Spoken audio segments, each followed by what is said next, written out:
আগে প্রয়োজন কি জানেন? আমাদের মনটা সংস্কারের প্রয়োজন।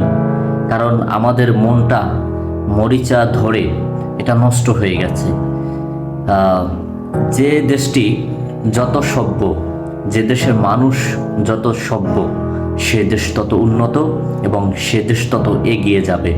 আপনি দেখবেন, একটি বিষয় লক্ষ্য করবেন, যখন আপনি মসজিদে নামাজ পড়তে যান তখন জুতা বাহিরে রেখে যাচ্ছেন, নামাজ শেষে এসে দেখেন আপনার জুতা নাই। তারপরে দেখবেন আমাদের দেশে ধর্মীয় প্রতিষ্ঠান থেকে যে দান বাক্সগুলো আছে সেগুলো রাতে চুরি হয়ে যায়।